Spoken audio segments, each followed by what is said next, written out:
Bien. Muy buenas tardes a todos y a todas. La charla de hoy empezará en breve luego de estos anuncios. Desde el equipo de Naturalistas Chile queremos contarles que hemos hecho una alianza con Travel Books. Ellos ofrecen excelentes libros sobre viajes, flora y fauna.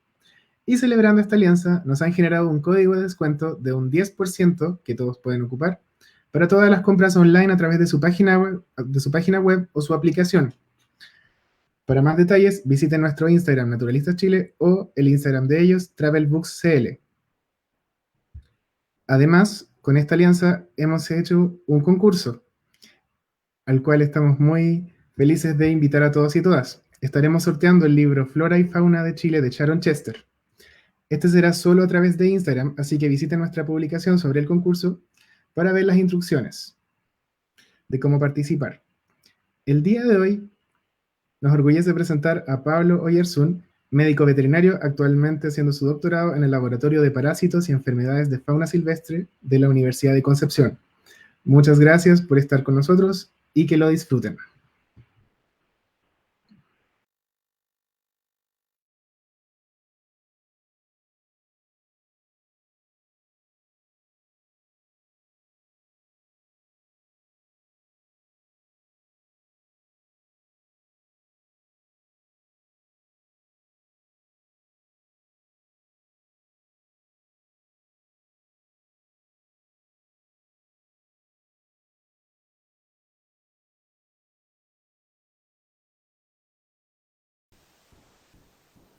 Gracias. Hola a todos. Mi charla de hoy, ¿cierto? Bueno, lo habrán visto ya el título, relacionado a la biodiversidad parasitaria, ¿ya? Cuestionadamente llamados enfermedades parasitarias, que lo vamos a conversar eso, ¿ya? Y más que nada, esta charla no es la idea de santificar a los parásitos, sino simplemente que ustedes se cuestionen, ¿cierto? El concepto de que todos los parásitos son malos y que hay que exterminarlos, ¿ya? Entonces de ahí viene la pregunta, ¿cierto? Que dice, ¿son realmente tan malos? Y a lo largo de esta charla le voy a presentar una serie de tópicos, ¿cierto? Una serie de preguntas también, con algunos trabajos, ¿cierto? Que intentan dar respuesta a esos cuestionamientos respecto a la validez, ¿cierto? De que los parásitos deben estar en la naturaleza. Pero primero que nada, ¿cierto? Hay que partir primero con la visión que tiene en general la gente, ¿ya? Incluso gente del área de la medicina veterinaria, yo soy médico veterinario, ¿ya? Gente que trabaja en la salud humana, ¿ya? En cual, como les decía, ¿cierto? Los parásitos son vistos como organismos que deben eliminarse, siempre como organismos malvados, perversos, que causan enfermedad siempre que están presentes, ¿ya? Y la verdad que esto tiene una serie de matices, ¿ya? Hay áreas grises, las cuales vamos a conversar a lo largo de esta presentación. Entonces, esta imagen, que un poco uno morada, ¿cierto? La película Alien, los que la han visto, hay mucha gente que ve a los parásitos de esa forma, cuando los ve, ¿ya? Y hay otros que reaccionamos de esta forma, ¿ya? Con un poco más de curiosidad, de asombro incluso, ya que incluso para la mayoría, ¿cierto? He visto como algo extraño, ¿ya? Y eso probablemente sea porque los que trabajamos con esto y nos dedicamos de lleno a los parásitos, ¿cierto? Quizás sabemos un par de cositas ya que el resto desconoce. Y esa es la idea de esta charla, que ustedes lo conozcan también. Bien, entonces, me encanta esta imagen. No sé si han visto la película Ant-Man, ¿ya? Y esta niña, ¿cierto? Que le regalan este peluche que es feísimo, pero a ella le encanta, ¿ya? Y es como nosotros vemos, ¿cierto? Los parásitos, que le encontramos una belleza, ¿cierto? A mí varias veces me han preguntado qué le encuentras de lindo a un parásito, y la verdad es que tienen su belleza, la belleza es bastante subjetiva, ¿ya? Pero más que nada lo que más encanta de los parásitos, ¿cierto? Es las estrategias que arman. Como le digo a los estudiantes que he podido tener, ¿cierto? Es como si pensaran realmente, ¿ya? Entonces, la pregunta, ¿qué es un parásito? ¿Ya? Y muchas veces algunos se imaginan, ¿cierto? Ven a las tenias y sienten un poco de asquerosidad, y si ven esto, si están almorzando, dejan de comer, ¿ya? Pero como todo, ¿cierto? De nuevo, esto tiene matices, ¿ya? Lo que ven en esta imagen es un céstodo, probablemente haya más de uno ahí, ya que está compuesto de estas proglotias que son unidades funcionales, ¿cierto? Cada una independiente de la otra para poder reproducirse y diseminarse al medio ambiente, ¿ya? Entonces, partamos con la definición, ¿ya? Estos son organismos simbióticos, viven, ¿cierto?, en conjunto con otros seres vivos. Ustedes seguramente ya conocen algunos, quizás no con los conceptos, ya como la relación que existe entre las abejas, los abejorros y las flores, ¿ya? Por ejemplo, aquí tenemos nuestro abejorro colorado, ¿cierto?, y el chilco, ¿ya? Que hay un mutualismo y un mutuo beneficio entre que el abejorro o la abeja obtiene su alimento, ¿cierto?, y la planta el beneficio que obtiene, o la flor en este caso, es que ayuda a su polinización, esta interacción. También tenemos la foresis, ya esta especie de simbiosis un poco desconocida, en el cual los dos organismos se pueden asociar para que uno transporte al otro, ya es como si tomara un bus. Y en este caso, de hecho, aquí vemos parásitos, que aparte de ser parásitos como tal, también son foréticos, ¿ya? Como esta relación entre estos piojos, ¿cierto? Y estas moscas, que se llaman mosca hipobócea, que parasitan aves. Entonces, este tipo de asociación permite que los piojos puedan colonizar nuevos hospederos, nuevas aves, ¿ya? Y también tenemos el comensalismo, ya que es una relación súper conocida entre las rémoras y los tiburones, en cual las rémoras obtienen un beneficio, son comensales, son invitados a comer, y la verdad que al tiburón no le va ni le viene, ¿cierto? No hay beneficio ni perjuicio, ¿ya? Por lo tanto una relación beneficiosa en una dirección, ¿ya? Pero sin daño. Y tenemos aquí, lo coloqué en rojo a propósito, ¿cierto? El más satanizado de todos, el parasitismo, el cual en que un organismo obtiene un beneficio, obtiene un refugio, ¿cierto? De otro animal, y ahí este otro animal puede tener ciertos costos asociados, perder nutrientes, una respuesta inmune, un daño tisular, ¿ya? Y por ese tipo de definición, ¿cierto? Que es la definición de un parásito, es que existe esta otra, derivada inmediatamente en que los parásitos son todos malos y que hay que eliminarlos por este tipo de asociación. Pero, de nuevo, no todo es tan pragmático, la verdad. Entonces, los parásitos son organismos simbiontes, ¿cierto?, que establecen una relación, gran parte de ellos de forma trófica, es decir, asociados, ¿cierto?, a la cadena trófica, a la cadena alimenticia, en el cual el depredador es capaz de transmitir sus parásitos a sus presas, ¿ya? Y mediante la depredación sobre estas últimas, volver a rearmar el ciclo biológico. Por ejemplo, en esta imagen se ve un diplostomidio, un grupo de trematos fascinantes, ya que parasitan peces, ¿ya? También caracoles que diseminan las primeras fases, y luego los peces son capturados por las aves y así reinician el ciclo biológico. El costo aquí estaría, ¿cierto?, en que los caracoles pueden verse muchas veces castrados, pierden sus gónadas, ya los peces, ¿cierto?, tienden a tener cambios conductuales, por ejemplo, hay peces que ya nadan en la superficie, peces que eran de profundidad o quedan ciegos, y esto garantiza que sean depredados por las aves. Es decir, todo con el fin de que el parásito pueda cumplir su ciclo biológico. Y en las aves, por supuesto, también hay costos. Si un parásito intestinal, va a haber pérdida de ciertos nutrientes, alguna respuesta inflamatoria, ¿cierto? Y tenemos diferentes formas. Tenemos parásitos unicelulares, que es una única célula compleja, la verdad, ¿ya? Mucho más complejo que una bacteria.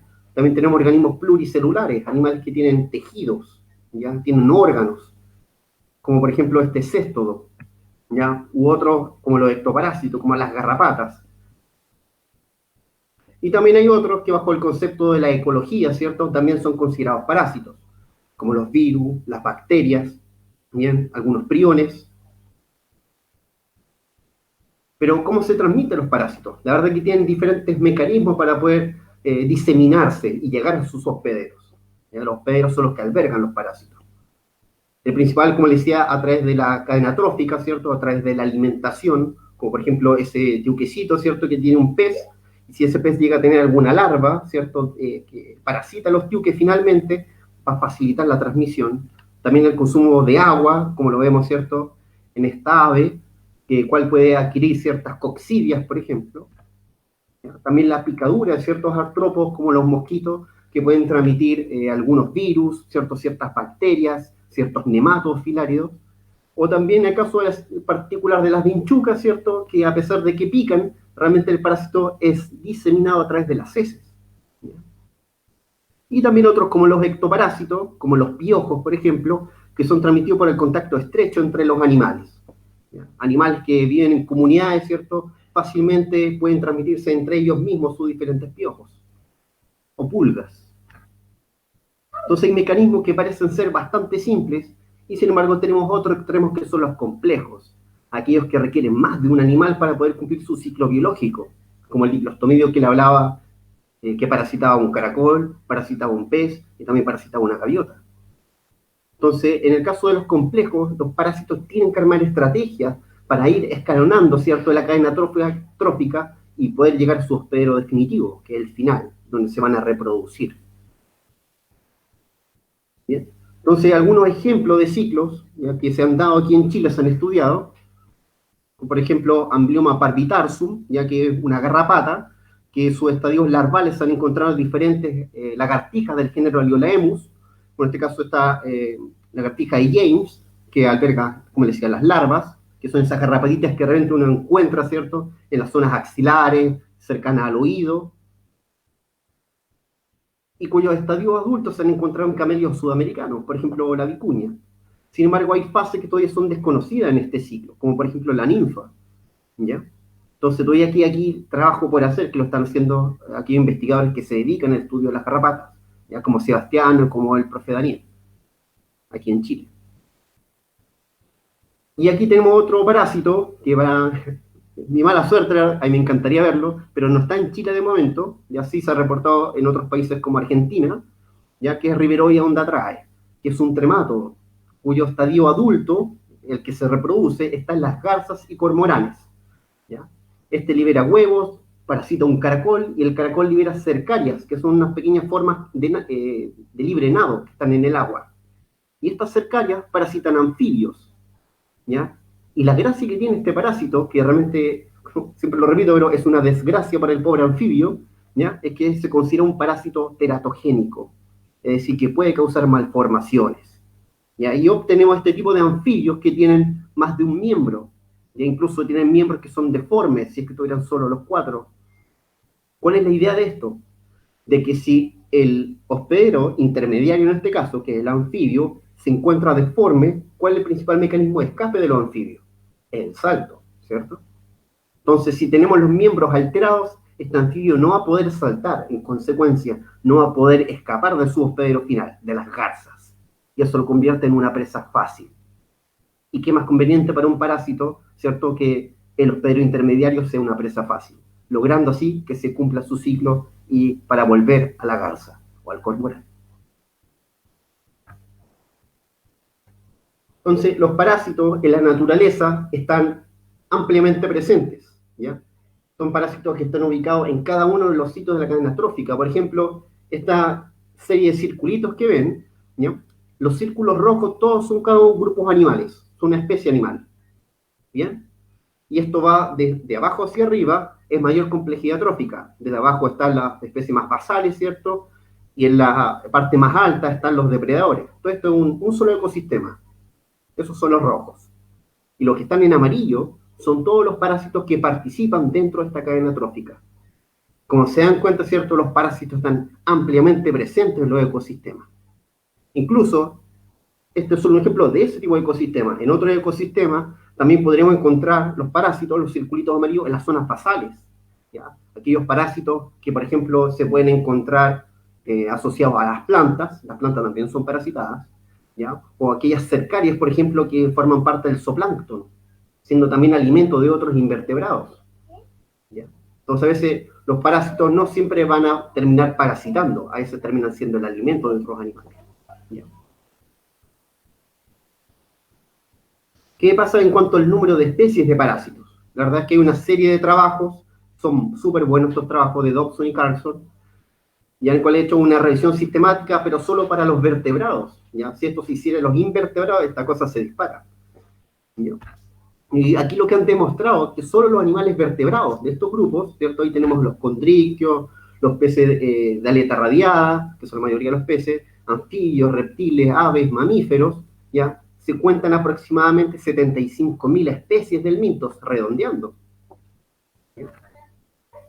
Por ejemplo, tremato y cesto son todos los platelmintos, ya encontramos aproximadamente unas 50.000 especies. Nematos, 23.000 especies. Y acantocéfalo un número más reducido. ¿Ya? Que si esto, de nuevo, como les decía, uno lo contabiliza, son aproximadamente 75.000 especies, solo del mintos. Aquí no estamos contando los ectoparásitos, como piojos, pulgas, garrapatas, ácaros, ¿ya? Y esto contrasta profundamente con el número de especies hospederas vertebradas conocidas, aproximadamente unos 44.000 animales, ¿ya? Es decir, el número de parásitos es 75% más numeroso respecto a sus hospederos.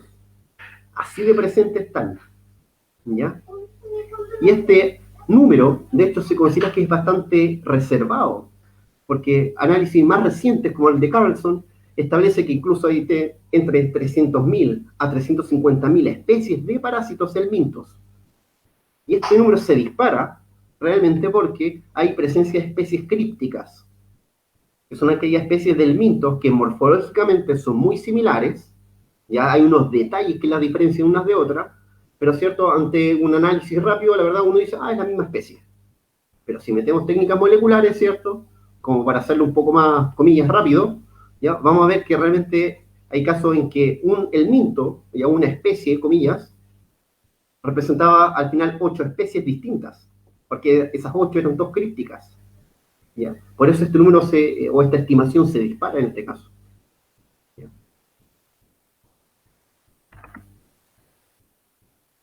Viendo la presencia de los parásitos en la naturaleza,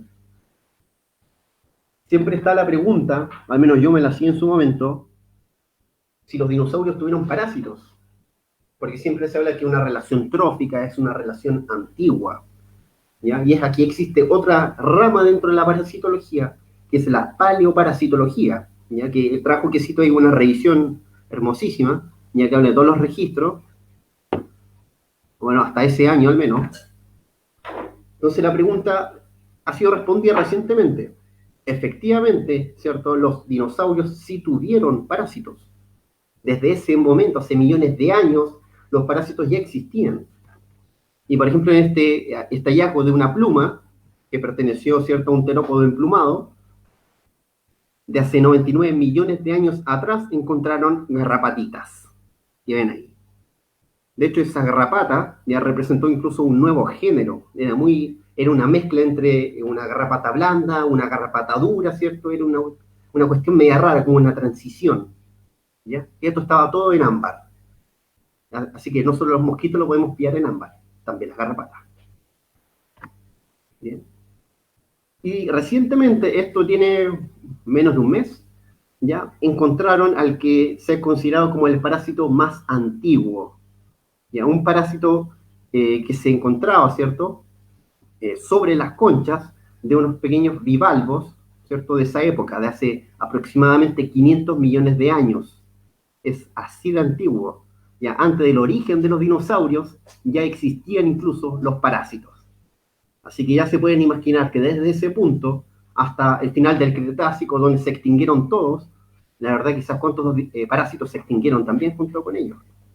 ¿Ya? Así que la pregunta está respondida. Sí, los dinosaurios tuvieron parásitos. También está la megafauna. De seguro han escuchado del milodón, ¿cierto? Ya hay otra especie de aves gigantes que convivieron con el ser humano prehistórico. Bien.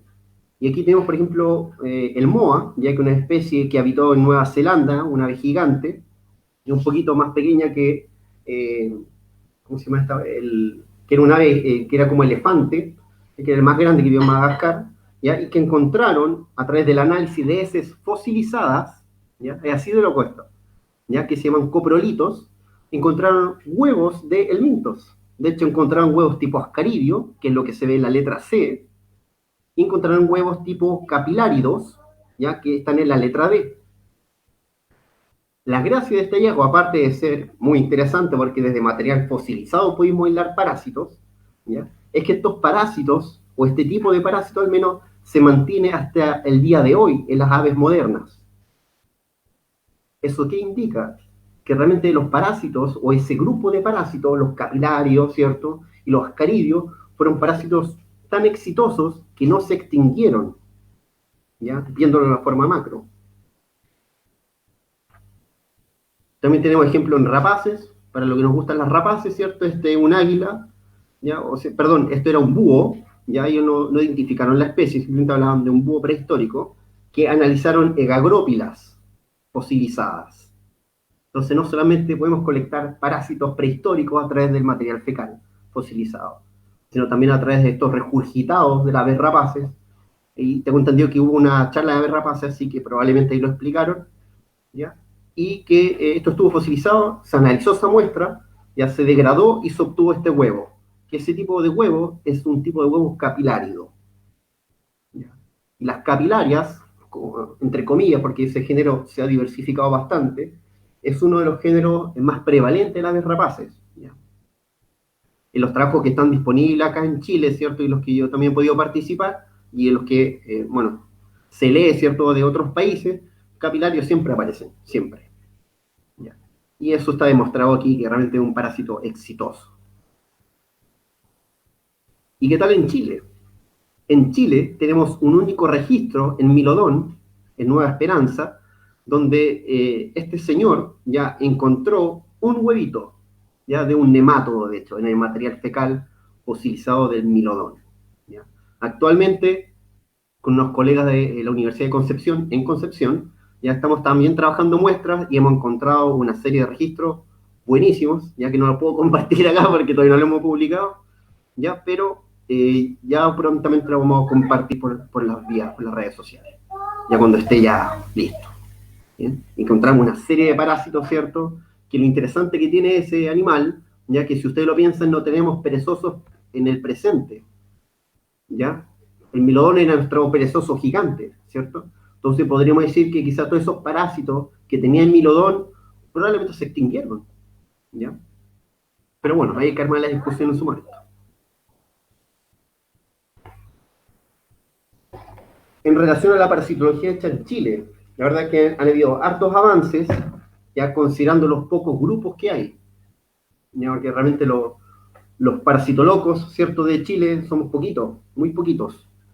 Ya, bueno, y ojalá con esta presentación también hacer la invitación de que haya gente que le interese este tema y se meta lleno, que realmente hay mucho, mucho por hacer. ¿Ya?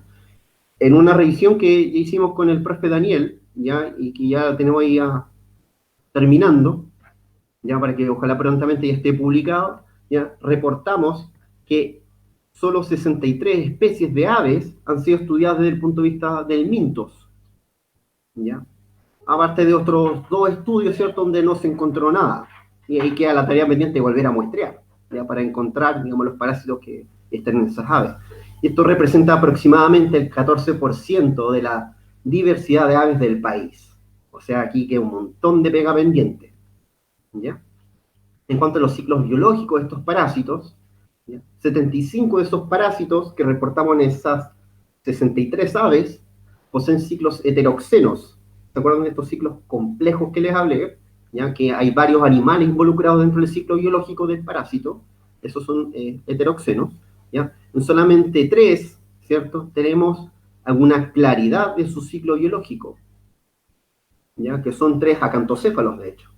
Un estudio súper bonito, ya que encontraron varias especies de Profilicolis, que encontraron los estadios, los cistacantos, ¿cierto?, de los pequeños crustáceos, las hemeritas, ¿bien? Y no sabemos nada más.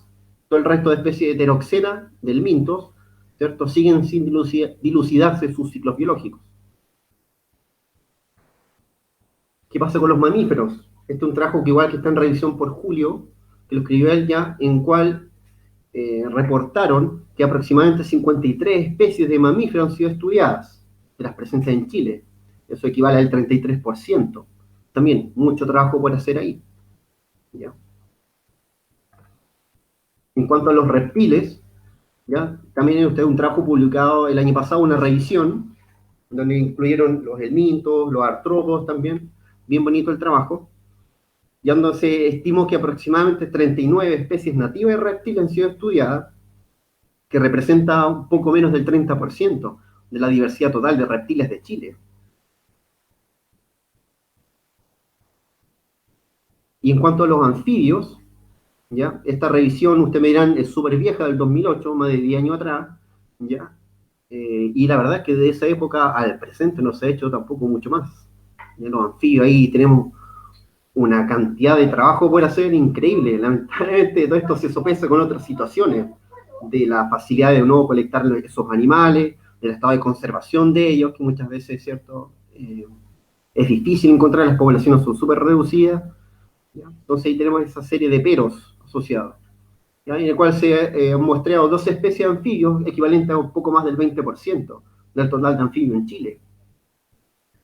¿Ya? Entonces, ustedes ven aquí que es como ustedes dirán a grandes rasgos, ¿cierto? Es poco lo que se ha hecho en Chile. Y la respuesta es sí, pero las razones son más difíciles, la verdad. Porque es fácil criticar hacia abajo, ¿cierto? Es mala, ¿ya? Pero todo esto se debe a que, primero, somos pocos los parasitólogos que hay en Chile.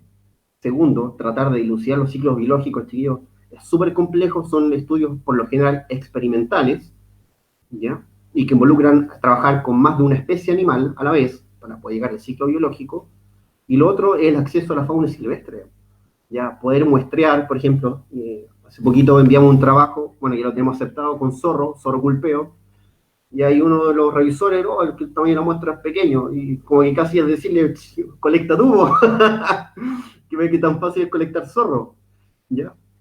Entonces, la verdad, hay una serie, ¿cierto?, de situaciones que son ajenas a nosotros, no las podemos manejar, ¿ya? Entonces, ahí tratamos de hacer lo mejor posible para poder aportar a nuestro, al conocimiento de la parasitología chilena. ¿Ya?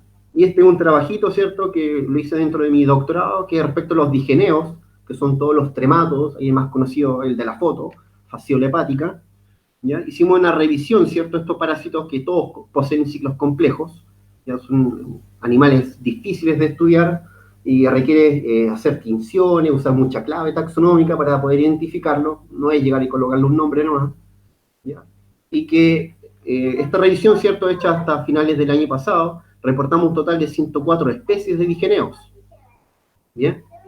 De las cuales solo 2 conocemos los ciclos biológicos, ¿ya? El primero es fasciole hepática y el segundo es Prosorrhincoides carvajali, que es un tremato marino, ya que es un trabajo súper bonito donde dilucidaron el ciclo biológico, ¿ya? Y no sabemos más. Todo el resto es teoría. Al final terminamos extrapolando otros trabajos hechos en otros países, pero no es la idea, ¿ya? Pero de nuevo, también estamos presionados un poquito, ¿cierto?, por esta dificultad de poder llevar a cabo todos estos estudios. Además que somos poquitos, no podemos abarcar todo tampoco. Bien. Entonces, siguiendo con nuestra parasitología, ¿cierto?, hay muchas especies animales que siguen con vacíos, en que no sabemos nada, ni siquiera tenemos algún piojo ya identificado. No tenemos ácaro, menos vamos a tener el mintos, ¿ya? Por ejemplo, hay una revisión ya de las aves rapaces de Chile, que salió hace 2 años atrás, que sale todo, ¿cierto? Todos los parásitos ecto y endoparásitos, ¿ya? Y podemos ver que la gran mayoría de los registros corresponden a ectoparásitos, porque es más fácil, comillas, fácil, ¿cierto?, poder llegar a tener, por ejemplo, una rapada en un centro de rehabilitación, y mientras está en recuperación, ¿cierto?, si vemos algún piojito, colectarlo, y eso identificarlo, ¿ya? Y con eso publicar algo. Pero hay otras especies, ¿cierto?, que no sabemos absolutamente nada, ¿ya? Como tenemos al buteo exul, a la albigula, ¿ya?, al carancho negro, ¿bien? Y que no hay nada, nada, por lo menos del lado chileno, ¿ya? Y respecto a las procelariformes, ¿ya?, la verdad, la única especie que tenemos algún registro de su helminto es de la fardela blanca, y no hay más, ¿bien? Entonces hay harto por hacer, ¿ya? Harto por hacer. Y bueno, las procelariformes, la verdad, es súper difícil llegar a colectarlas. Hay que tener algún contacto, no sé de dónde, para poder acceder a un número importante. Yo he podido hacer necropsia de fardela una vez en lo que llevo hasta ahora, 2 especies distintas.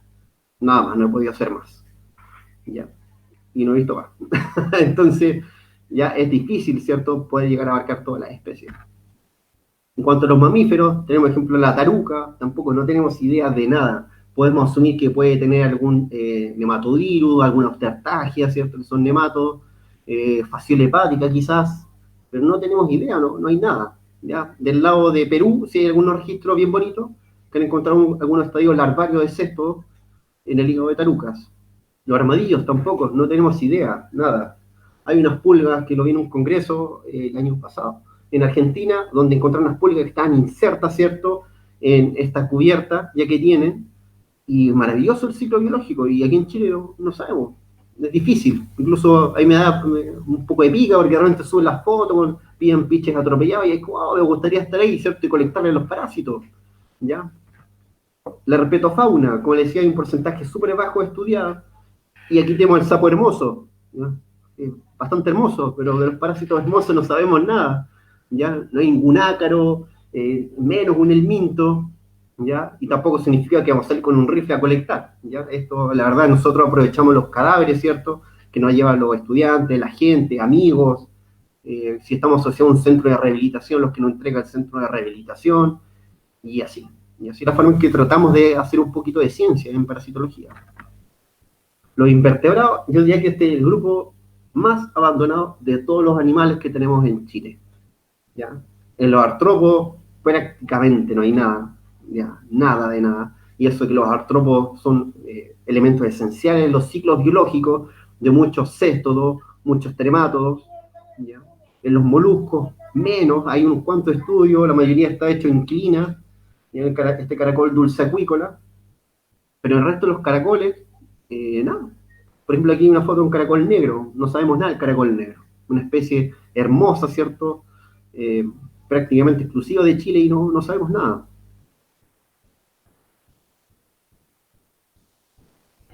Bien, la presentación se van a dar cuenta que es bastante diversa, porque la verdad, incluso yo diría que yo hablaría más cuestiones todavía, pero no puedo, por razones de tiempo. ¿Ya? Pero aquí quiero nombrarle una serie de utilidades, aquí ya viéndole como el lado amable al parasitismo. ¿Ya? ¿Qué utilidades podrían representar para nosotros y para los animales? ¿Ya? Ustedes ya saben ahora, ¿cierto?, que los parásitos son un elemento fundamental dentro de las cadenas tróficas, ampliamente presentes. ¿Ya? Y aquí tenemos el caso de que muchas veces los parásitos nos permiten averiguar ciertos rasgos dietarios que desconocemos de los animales estudiados. ¿Ya? Por ejemplo, el zorro, en este caso el zorro culpeo, ¿ya? Hice un trabajo que es el más reciente de todo, la verdad, porque abarca todo el resto de los otros trabajos, en que este tipo de animal, ¿cierto? Este cánido caza principalmente sobre roedores, siguen lagomorfos, también incluye algunas aves, algunos reptiles, ciertos artrópodos, ¿ya? Hasta ahí todo bien. Pero lo que pasó en este trabajo que hicimos con el zorro culpeo es que pillamos parásitos que son transmitidos por peces. Y buscamos literatura y revisamos y revisamos y revisamos. Alguien en los comentarios, dígame si me equivoqué, pero no vi absolutamente nada. Y revisaste trabajos viejos, nada, nada. No había nada de consumo de peces ya en culpeos. Y tenemos ese nemato que se llama Contrasecum, ya que pillamos lamentablemente un estadio inmaduro, así que no pudimos llegar a especie. Y también encontramos un tremato, ya que este es Ascocotyle, y también transmitido por peces. Si bien infecta un caracol inicialmente, la cercaria termina parasitando, ¿cierto? Y enquistándose en un pez. No hay otra, en pez. Entonces, esto nos plantea, ¿cierto?, de que el zorro está consumiendo peces. Si veamos parásitos de peces, ¿cierto?, está consumiendo peces. Claro, la intensidad de este consumo es lo que ya nos podemos cuestionar en futuros trabajos. Ya, pero para eso hay que seguir remuestreando los zorros y ver cuán presentes están estos parásitos.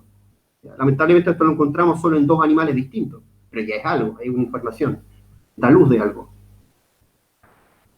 También está el caso, esto me pasó cuando hice mi tesis de magíster, ya con cisne cuello negro, que cuando uno revisaba la literatura, y bueno, todos sabemos, ¿cierto?, se dice que el cisne cuello negro es un ave que es estrictamente vegetariana, ¿ya? Solo consume, ¿cierto?, este material vegetal que está flotando, se puede hundir, ¿cierto?, y algunos que está semisumergido, removerlo, y también se alimenta a los pollitos, y como toda una historia bien bonita armada, ya que hay un trabajo de Corti y el doctor Slater, ya donde describen esta situación. Pero encontramos hartos, yo no decía que fueran pocos, fueron hartos parásitos que eran transmitidos por el consumo de moluscos y pequeños crustáceos.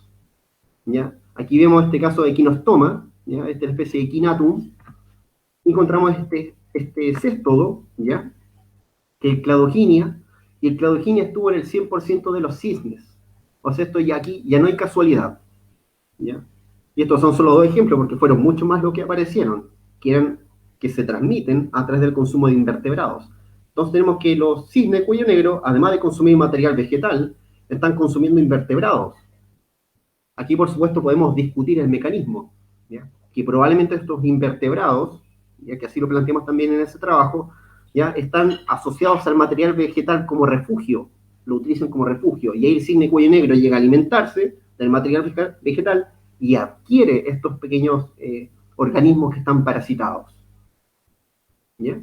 Entonces podríamos decir que es no intencional, pero aún así, ¿cierto? Esos animales, ya dejando de lado el parasitismo, también podrían estar aportando energéticamente al cisne, ya que hay otro trabajo que, para el que le guste esto, podría hacer algo.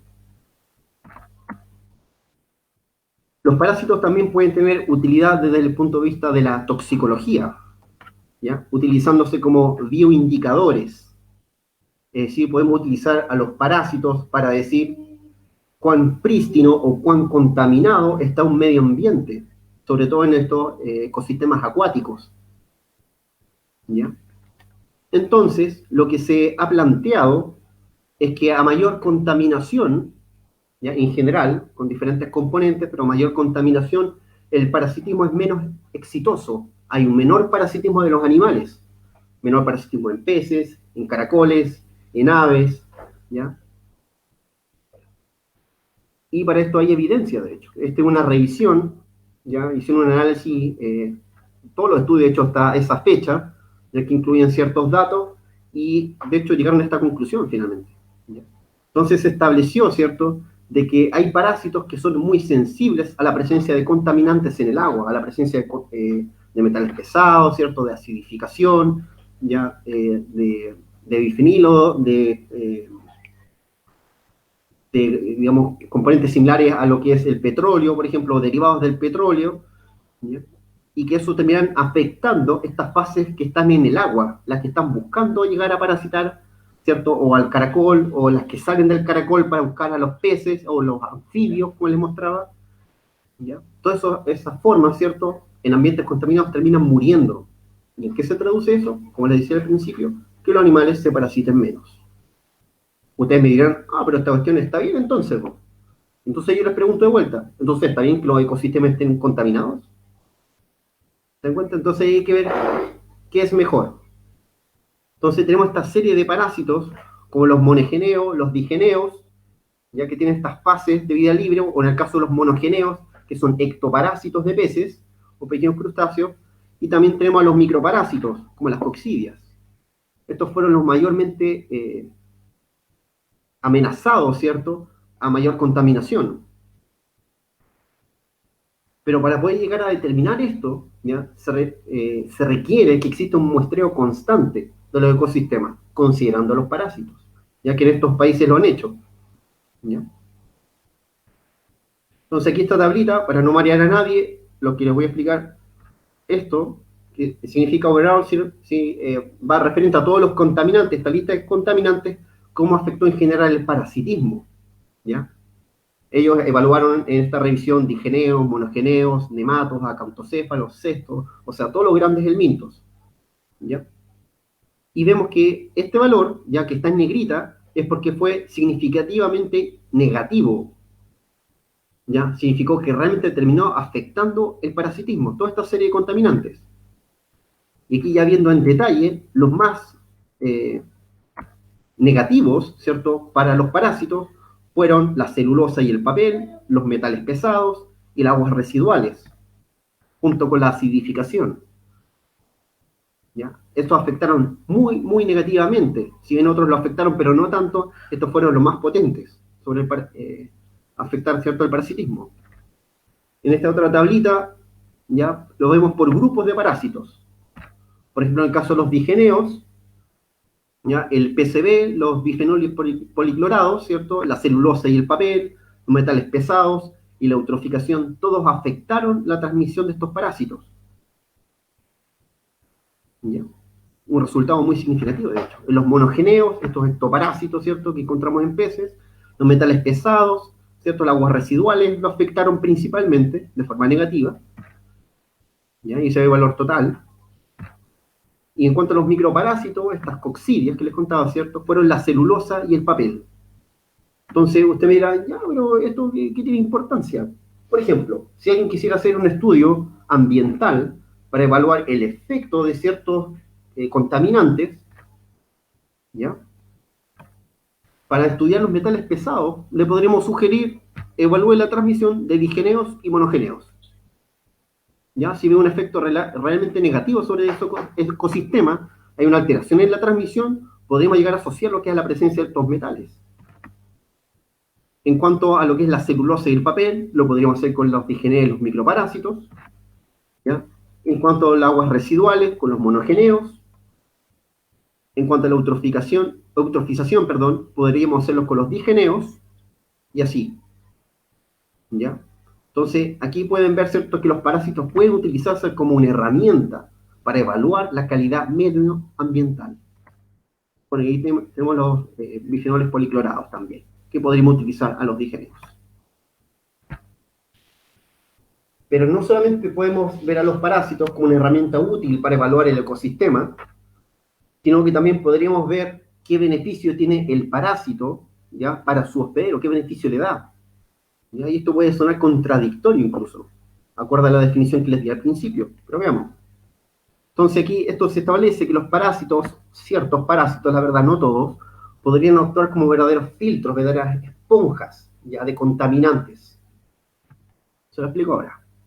Hay un trabajo, ¿cierto?, donde se evaluó la bioacumulación de ciertos metales, ¿ya? Específicamente esto fue mercurio, en el cual se encontró 1,5 veces más mercurio en el parásito que en los tejidos del pez, perdón, del ave en este caso, que era un cormorán. Entonces, aquí se está viendo, ¿cierto?, que el parásito podría estar absorbiendo todos estos metales, ¿ya?, para reducirlo en la presencia, en este caso, en sangre de las aves. ¿Bien? Entonces podríamos ver un beneficio de cierta forma, ¿ya? También se ha hecho estudios en unas percas, ¿ya?, donde vieron respecto a la intensidad del parasitismo. Las percas que tenían mayor cantidad de parásitos, específicamente acantocéfalos y céstodos, tenían menor concentración de metales pesados en sus tejidos. Es decir, la perca que estaba más parasitada de todas es la que estaba con menos contaminante en sus tejidos, había sido menos afectada. Entonces aquí podríamos decir, es beneficioso estar parasitado. ¿Bien? Y hay una serie de otros estudios relacionados a esto mismo, hay otros que evalúan por ciertas especies, que no todos son tan beneficiosos, y así. ¿Ya? Pero es como la ciencia, todos son datos, ¿cierto? Y podemos llegar a una gran conclusión. Pero la que llegamos en este caso es que podría haber un efecto positivo en el parasitismo. Otra utilidad que podrían revestir los parásitos es que podrían darnos luces de interacciones con animales domésticos, ¿ya?, en esta llamada interfase, ¿cierto?, entre los animales domésticos y silvestres. Todos sabemos, ¿cierto?, por ejemplo, citando el ejemplo de los perros, ¿ya?, que los perros son una amenaza para los caninos y otros más, pero concentrémonos en los caninos, ¿ya? Respecto a la transmisión de patógenos, enfermedades virales, ¿cierto? Se ha encontrado distemper en zorros, ya, competencia, ya, en los perros ferales, ¿ya?, entre otras situaciones. Pero quedémonos con la transmisión de patógenos, ¿ya? Aquí hay otro ejemplo de fasciola hepática, que este trabajo, el de Cuervo, ellos evaluaron la presencia de fasciola hepática en liebres, ¿bien?, y también, bueno, en el ganado, ¿cierto?, donde se ha encontrado. Y la verdad que fasciola hepática no solamente afecta a los animales domésticos, también se ha encontrado en huemul, se ha encontrado en el pudú, ¿ya? Y asimismo podría estar, incluso puede encontrarse en otros animales como los roedores, que es un miembro desconocido un poco del ciclo de fasciola, pero también pueden albergar a fasciola hepática, ¿ya? Y bueno, y nosotros igual lo reportamos en un trabajo en liebres en el sur de Chile, y entonces discutíamos eso, qué tal, digamos, la liebre, veámoslo como una especie de diseminador de fasciola hepática en el ecosistema. Ya es un animal que se mueve bastante rápido, abarca bastantes kilómetros, ya, y puede estar diseminando el parásito. También tenemos el caso, ¿cierto?, como les decía, los caninos. Aquí encontramos Toxocaracanis, Uncinaria stenocéfala, el zorro culpeo, ¿ya?, que son parásitos que su principal hospedero definitivo son los perros domésticos, no son los caninos silvestres. Que se encuentren en los caninos silvestres implica que hubo una interacción, ¿ya? La gracia de estos dos parásitos es que poseen ciclo directo, es decir, ellos simplemente, el adulto libera los huevos, se quedan en el ambiente y ahí están esperando a que llegue otro animal, en este caso el zorro, a consumirlo por diferentes formas o a través del agua y así llegar a parasitarse. ¿Ya? Bueno, y Toxocara también tiene algunos ciclos menos paraténicos, tiene algunos, puede parasitar roedores y así, y llegar a otros caninos. ¿Ya? Pero aquí vemos una interacción, podríamos llamarla incluso indirecta, ¿ya? Entre los perros y los zorros. Los felinos no se salvan. Ya hay reportes de Toxocaracati en Guiñas, ya que ahí participó el profe y un trabajo de Fernández igual, fue el primer reporte. Y bueno, esto oficialmente también lo hemos encontrado en Puma. ¿Ya? Entonces, y Toxocaracati es un nemato que parasita principalmente el gato doméstico. Entonces no nos olvidemos los gatos domésticos tampoco. ¿Ya? También son animales que andan diseminando sus parásitos y terminan parasitando a otros animales de su mismo tipo, en este caso felinos. Y este hallazgo, ¿cierto?, que fue bastante novedoso, ¿ya? Porque encontramos este nemato, un nemato pulmonar, que se llama Dictocaulo sequerti, que lo encontramos en un pudú. Previamente habían registros de Dictocaulo, pero no lo habían identificado a nivel de especie. ¿Ya? Y la gracia que tiene este parásito es que el hospedero principal del Dictocaulo sequerti es el ciervo rojo. Adivinen de qué animal existen poblaciones ferales de ciervo en Chile. Entonces ahí la falta de control sobre el ciervo rojo, también participa el gamo, ¿ya? Podría estar diseminando estos parásitos, que pueden llegar a causar cuadros de neumonía bastante importantes en animales que no están adaptados. Sin embargo, todas esas preguntas de qué ocurre en el animal nativo, en otros animales nativos, todavía queda cierto, digamos, como interrogante, ¿cuál es el impacto de estos parásitos? ¿Ya? Y aquí, ¿cierto? Necesitamos otros estudios en conjunto con patólogos, ¿cierto? Para evaluar cuál es el impacto de estos parásitos en nuestros animales nativos, ¿ya? Respecto a los introducidos. Otra utilidad que podría llegar a tener los parásitos, en este caso es una utilidad potencial, ¿ya? Es la relación del cáncer y los parásitos, específicamente los cestos. Hay un trabajo relativamente reciente donde encontraron una persona que tenía VIH y tenía una serie de nódulos en los nódulos linfáticos, ¿ya? Y en los pulmones.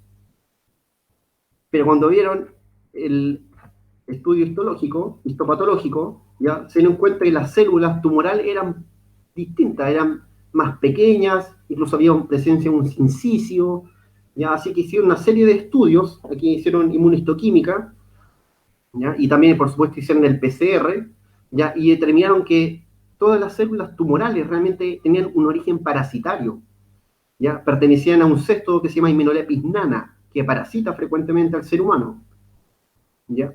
La pregunta es cómo este parásito llegó a transformarse en un tumor, ¿ya? Y hay una serie de teorías que ellos hilan a lo largo de ese trabajo, en el cual probablemente la misma situación inmunológica deprimida de esta persona potenció, ¿cierto?, que las células del cesto, ¿cierto?, terminan proliferando de forma maligna. ¿Y cómo ocurre esto? Porque los cestos tienen una particularidad. Su cuerpo, que es un sincicio, ahí vemos una coincidencia con el estudio histopatológico, ¿ya? Está conformada de neoblastos. Los neoblastos son células de los platelmintos, que son el equivalente a las células madres nuestras. Tienen la misma particularidad. Y eso explica por qué los cestos generan esta serie de proglótidas que las liberan y después vuelven a crecer. Y es gracias a los neoblastos. Entonces, probablemente la presencia de un cesto, esto fue mala suerte, la verdad, ¿ya? Que tenía neoblastos, y aparte hubo un tema inmunológico deprimido que facilitó su proliferación, terminó que se transformaran en un cáncer. Y usted me dice, ya, pero esto es malo. Por supuesto que es malo, ¿ya? Pero hay que ver las potencialidades de este hallazgo. Es que quizá estos cestos, veamos específicamente a Hymenopus nana, que fue el caso, ¿ya? Puede utilizarse como un modelo in vitro o incluso in vivo, ¿ya? Para estudiar el cáncer, ¿ya? Y así aportar, ¿cierto?, a encontrar algún control, alguna cura que no sea tan nefasto, ¿cierto?, como la quimioterapia. ¿Bien? Entonces, esta es la potencialidad que les contaba. Entonces, la pregunta de lleno, ¿es ventajoso estar parasitado con todo lo que esto he dicho? Porque les he nombrado como puras cosas buenas, ¿no? ¿Ya? Y parece una contradicción, ¿cierto? Si uno ve que realmente el parasitismo hay un costo para el hospedero, ¿cierto? Que aparte ocupa un espacio ahí, ¿ya? Pero hay que evaluar que esta relación puede tener tanto costos como beneficios, y a la par. Este es el área gris que les contaba al principio. ¿Ya? Esto no es blanco y negro. Entonces aquí hay una teoría, ¿cierto?, respecto al presupuesto energético de los animales y desde el punto de vista evolutivo, ¿ya? De que si uno viviera inmunológicamente pensando, ¿cierto?, de que tengo que atacar cada vez que entra un parásito y eliminarlo, eliminarlo, eliminarlo, es demasiada la energía invertida, ¿ya?, solamente la respuesta inmune. ¿Qué pasa con el resto del crecimiento, digamos, la parte reproductiva de los animales, ¿ya? Al final el animal se termina desgastando. Entonces, ¿qué pasa ahí? Es que aquí entra la coevolución, ¿ya? De que los parásitos buscan mecanismos, ¿cierto?, para reducir la respuesta inmune, ¿ya? Y se habla que incluso son pacificadores del sistema inmune, ¿ya? Porque lo calman, de cierta forma. Bajan la respuesta, ¿cierto? ¿Ya? ¿Para qué? Para que el hospedero no se vea afectado y el parásito tampoco. Pero ¿por qué le conviene al parásito que el hospedero no se afecte? Porque si el hospedero muere, muere el parásito. ¿Ya? Entonces, comillas, el parásito sabe eso. Entonces tiene que llegar, ¿cierto?, a un convenio, algo que sea mutuo. ¿Ya? Yo te parasito, este es mi casa, este intestino, ¿cierto?, obtengo los nutrientes, ¿ya? Pero tú no te mueres, no gastas tanta energía en la respuesta inmune para atacarme. ¿Ya? Eso se refiere con los pacificadores. ¿Ya? Incluso se ha visto que el parasitismo, esto en un modelo murino, ¿ya?, los parásitos son capaces de interactuar con bacterias de forma positiva, permitiendo su proliferación. Aquí nombramos las lactobacilláceas, ¿ya? Todos los lactobacillus. Y que estos, la proliferación de esta bacteria, ayudaban a que ciertos cuadros inflamatorios no fueran tan fuertes, fueran reducidos, ¿ya? Y aquí van a ver la importancia de esto, por eso lo voy a nombrar, ¿ya? Entonces, también está esta idea bastante arraigada, no solamente a la medicina humana, con la que nadie se enoje con esto, sino también a la medicina veterinaria, en que si encontramos un parásito, hay que desparasitar, ¿ya? Yo trabajé en un laboratorio donde hacíamos diagnóstico y esa cuestión la escuché un montón de veces, ¿ya? Y la verdad es que no es para tanto, o sea, hay casos y casos, ¿ya? Entonces se ha visto que esta desparasitación constante de los animales, bueno, en este caso se ha estudiado desde el punto de vista de las personas, ha permitido que se generen nuevas alergias, incluso desórdenes crónicos, inflamatorios, de las personas que se desparasitaban todo el tiempo, ¿ya? Y aquí hay un tema también un poco evolutivo que plantea de que quizás nuestro sistema inmune vivió en tan estrecho lazo con los parásitos desde el principio de nuestra existencia, ¿cierto? Que la ausencia ahora es como que el sistema inmune queda esperando, y los parásitos, ¿cuándo llegan? ¿Cuándo llegan? Y se producen estos desórdenes, ¿ya? Que terminan desembocando en otras enfermedades, de hecho. Entonces se habla de que hay una depresión del bioma, ¿ya?, en el caso de los seres humanos. Y esto es un poco loco porque habla de que nuestro cuerpo es un verdadero ecosistema, ya, para los parásitos. Y la verdad que eso es así. Ya, nosotros somos todo para los parásitos que tenemos, o podríamos llegar a tener.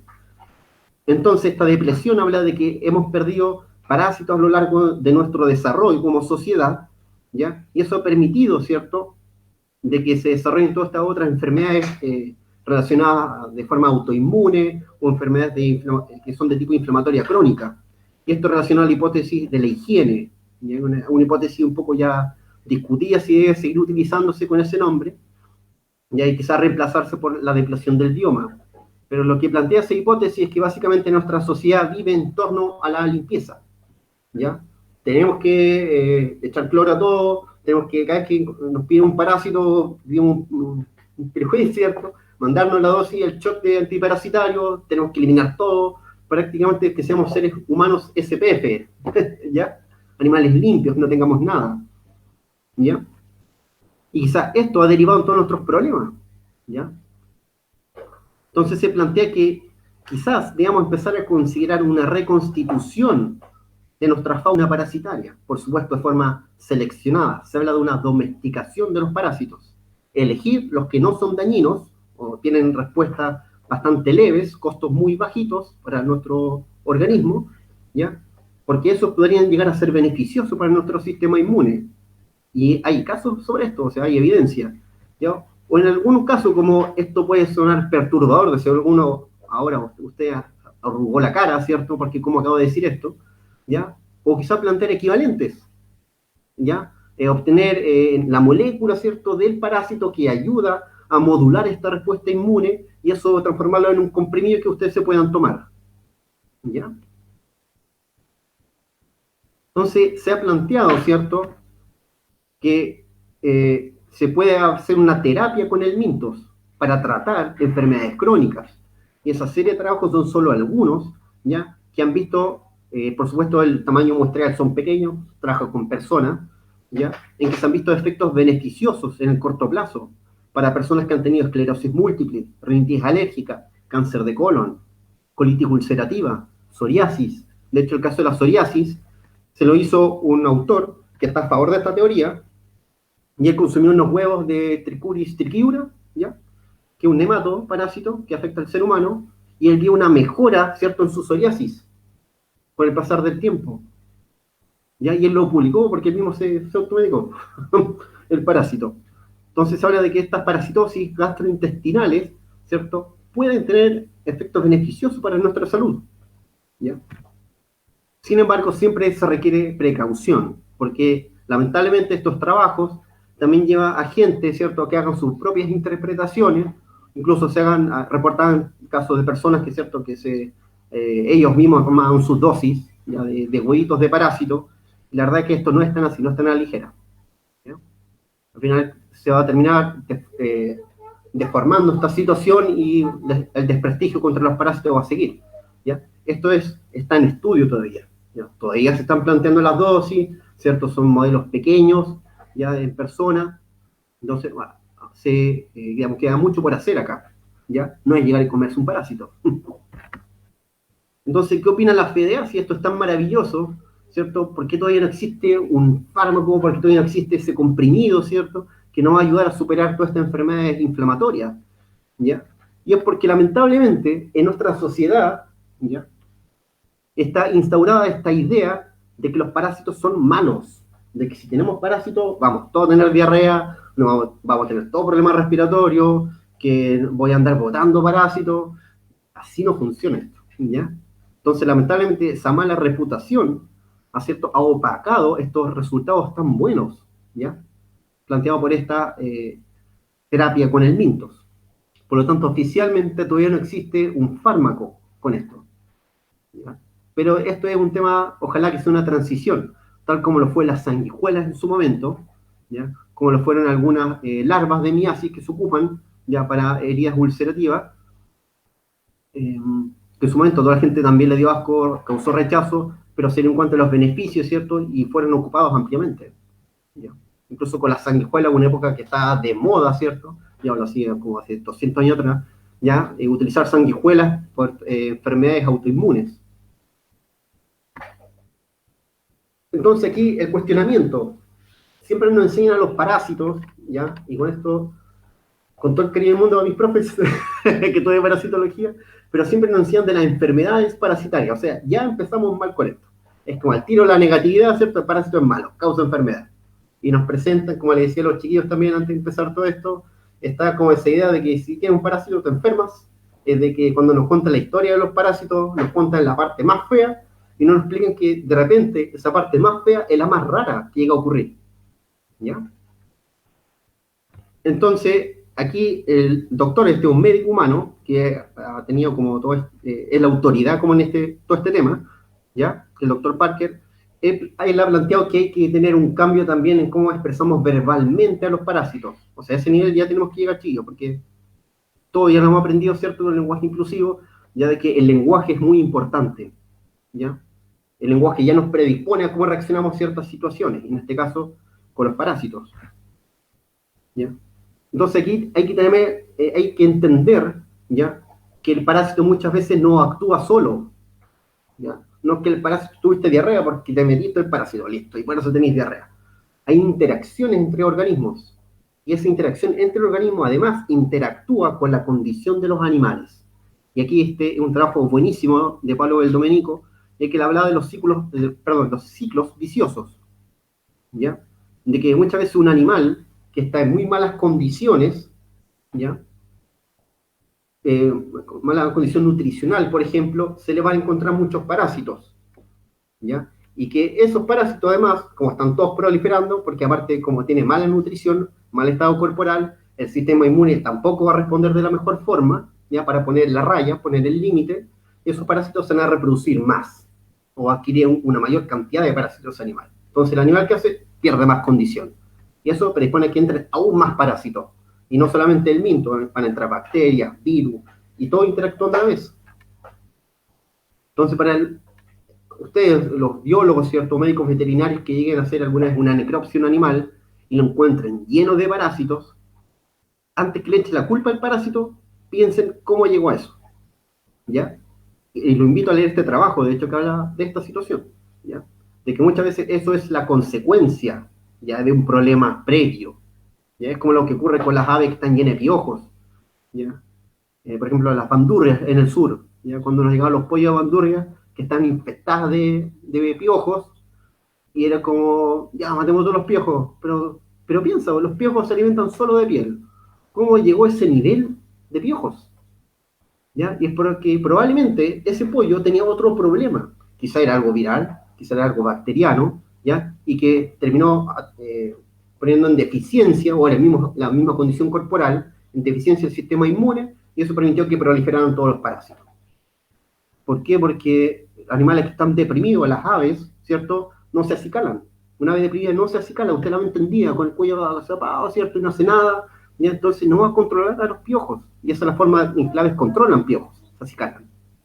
Entonces el animal no se acicala, se pierde el control. También en los seres humanos se han hecho algunos estudios, ¿ya? Y este estudio, de hecho, es considerado como el estudio más masivo de desparasitación hecha, con más de 1 millón de niños desparasitados en India, ¿ya? Y lo que vio, esta es una doctora, ya Awati, este es un trabajo que se publicó en The Lancet, ya esto no es una revista cualquiera, y vieron que la condición, digamos, física de los niños y la sobrevida no se vio alterada después de la desparasitación. Es decir, todos los anquilostomídeos que tenían esos niños no estaban ejerciendo ningún efecto que alterara la calidad de vida de ellos. El problema era otro. En el cisne cuello negro, bueno, este también fue parte de mi tesis magíster, que es una parte de patología, ¿ya? Encontramos parásitos, ¿cierto?, que no desencadenaron ninguna respuesta inmune fuerte en torno a ellos, ¿ya? Y después, de hecho, revisando la literatura, nos dimos cuenta que eso era así. Por ejemplo, este es un esquistosomátido, ¿ya? Un tremato sanguíneo que encontramos en el cisne cuello negro, y en todas las veces que pillé el parásito adulto, dentro del vaso sanguíneo, nunca hubo un macrófago, nunca hubo linfocito, ningún heterófilo, no había nada. El parásito ahí tranquilito. ¿Ya? Y aquí tenemos otro caso, esto era yeyuno, ¿ya? Que encontramos este tremato, que se llama Paramonostomum, que también la respuesta inflamatoria que se dio, ya era la misma que vimos a lo largo de todo el otro segmento, que no habían parásitos. ¿Ya? De hecho, con esta situación en particular, la respuesta linfocitaria era mínima, ya muy baja, y esto probablemente está relacionado con, les comentaba, con los seres humanos, ¿ya? De que la respuesta inmune ya estaba esperando este parásito, ya sabía que venía, ¿cierto? Y no hay por qué eliminarlo porque estamos en equilibrio, ¿ya? Piensen en algo simple, chiquillos. Si no hubiera equilibrio entre la relación del hospedero y el parásito, los parásitos no existirían. Por algo están desde la prehistoria, ¿ya? Por eso han sido exitosos, de hecho. Entonces les quiero plantear esta situación de la conservación de la biodiversidad parasitaria. Aquí, quizá para algunos ya se fue en otra, ¿ya? Pero los parásitos, si no lo colocan en el árbol de la vida, son animales. ¿Y por qué no van a tener derecho a ser conservados? ¿Por qué no? Que alguien me dé una razón que diga por qué no, con todo lo que les he contado hasta ahora. Entonces son organismos que son valiosos para el ecosistema, ¿ya? Valiosos intrínsecamente, porque son animales, son seres vivos, ¿ya? Y de forma secundaria, porque ayudan a regular también las poblaciones de sus hospederos, ¿ya? En la naturaleza, los seres humanos siempre, mejor dejémonos aparte en esta situación porque hay otros temas éticos metidos, ¿ya? Pero en la naturaleza, el animal enfermo va a ser rematado por los patógenos, ¿ya? Por los virus, las bacterias, los helmintos, ¿ya? Porque ese animal es débil, no tiene por qué transmitir sus genes a su descendencia, es débil, los animales débiles no sobreviven, ¿bien? Entonces aquí los parásitos también participan en eso. Sin embargo, a pesar de esas situaciones, ¿ya? También deberíamos conservarlo, o al menos plantearlo. Entonces, yo aquí le quiero plantear, y claramente no van a poder responder porque no es interactivo esto, ya, pero que al menos lo piensen. Les doy la siguiente situación. Un millonario, tipo Farcas, ofrece millones ya para que ustedes destinen todo ese dinero en la conservación de un grupo de animales. Entonces, yo les quiero colocar este animal bastante simpático, ¿cierto? Una marmota, un perrito de las praderas, si lo comparan con un murciélago, ¿a quién elegirían? ¿Al murciélago o el perrito de la pradera? Ahí cada uno se va respondiendo. ¿Qué tal si les doy la opción ahora de una mosca? Me decía una mosca, pero ¿por qué vamos a considerar una mosca? Ahora, gracias a los chiquillos de moscas florícolas, ¿cierto? Sabemos que tenemos mosquitas que ayudan, primero, en la polinización y segundo, que tienen problemas de conservación. O sea, cumplen un rol importante, ayudan ¿cierto? Ayudan a las plantas, o sea, es una cuestión esencial. ¿Y qué tal si yo les propongo además unos parásitos? ¿Qué tal si yo les coloco una garrapata y un piojo? Versus una marmota. Ahí cada uno habrá hecho su elección. ¿Ya? Ahora veamos el estado de conservación de cada uno. La mosquita está amenazada. ¿Ya? Esto es a nivel de la UICN, la lista roja. No es una cuestión mía, ¿cierto? Que yo lo inventé. No. Si no me creen, lo pueden buscar incluso. Ya la especie, no me la pregunte porque no me la sé, pero la tengo anotada. ¿Ya? Tenemos este murciélago que está en el norte de Chile, amenazado. ¿Qué tal los parásitos? Esta garrapata es considerada críticamente, en peligro crítico de conservación. Está al borde de extinguirse. Y este piojo también está amenazado. Ahora, ¿cómo nos va con el perrito de las praderas? El cual seguro muchos eligieron de preocupación menor. O sea, no hay por qué meterle plata a ese animal. Ya no hay que tomar ninguna medida de conservación porque no tiene problemas para su suerte, ¿cierto? Hasta ahora. Entonces, los que eligieron al perrito de las praderas, ¿ya? Están en la siguiente situación, ¿ya? De que eligieron al bonito sobre los feos. Ya va a sonar chistoso, pero lamentablemente a veces los animales que son bellos, ¿cierto? Que tienen muchos colores, nos causan mucho más empatía que el resto de animales que no tienen colores, por ejemplo. Entonces hay un tema de estética asociado a nuestra elección de qué animales debemos conservar o apoyar en su conservación, ¿ya? Entonces, y esto está asociado con la empatía que nos genera. Y aquí viene la frase, ¿cierto? Típica, que hay que conocer para proteger, ¿ya? Entonces, muchas veces quizá usted no tenía ni idea que teníamos una mosquita que ayuda a la polinización y que además tiene problemas de conservación, ¿ya? Entonces, aquí vemos el rol del conocimiento. Y además hoy están aprendiendo que hay parásitos que tienen problemas de conservación, ¿ya? Esa cuestión que todo el mundo quería eliminar, que todos querían sacar, que a todos les daba asco, ¿cierto? También se ven amenazados, ¿ya? Entonces vemos que nuestras decisiones muchas veces caen en lo subjetivo en vez de lo objetivo. ¿Qué va a ser más importante para el ecosistema? Ahí cada uno de ustedes sabrá, ¿ya? Entonces, yo le hablé de estos animales que están amenazados, como esta garrapata, que se llama Ixodes boylei, ¿cierto? Que parasita a esta rata canguro, pero realmente los autores, ¿cierto? Que describieron esta nueva garrapata, ¿ya? Ellos en su paper dijeron, esta garrapata está en peligro crítico de extinción. Pero cuando vamos a la UICN, eso no está, lamentablemente. Pero sí está el hospedero. Y ahí tenemos a nuestro piojo, Felicola isidoroi, que es un piojo del lince ibérico, ¿ya? Que pasó lo mismo en ese trabajo. Ellos hablaban de que como el hospedero está tan amenazado, lo mismo ocurre con la rata canguro, ¿ya? Estos parásitos que son sumamente específicos a ellos, solo los parasitan a ellos, también deberían estar dentro de la misma categoría, ¿ya?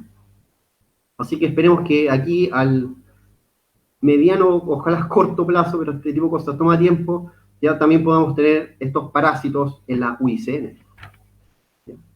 Pero por supuesto, siempre hay una luz de esperanza, ¿ya? Y tenemos el único parásito, ya que ha sido reconocido por la UICN como un animal que está en peligro crítico, ya que es este piojo que se llama Hematopinus oliveri, ya que parasita solo a este jabalí enano, el cual habita solo una pequeña región de la India y también está en la misma condición.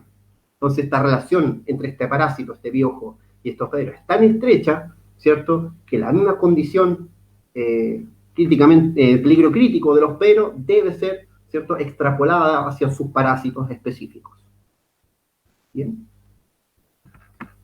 Entonces, aquí hablamos de las coextinciones, ¿ya? Como le acabo de decir, la condición de conservación de un hospedero amenazado va a ser en consecuente la misma para sus parásitos específicos, ¿ya? Pero esto, la verdad es que es vagamente considerado, es un trabajo relativamente reciente, aunque hay que darle el crédito, no recuerdo el nombre del autor ahora, pero esto se viene diciendo desde los 90. Ya hay un paper Nature, una carta, bastante romántica, cierto, bonita, ya, pero que habla de que también que consideran los parásitos en la conservación, son animales, ¿ya? Y esto se da por esta relación estrecha que les decía. Entonces hay que conservar los dos. Si los dos están coamenazados, hay que hacer una co-conservación de los dos. ¿Ya?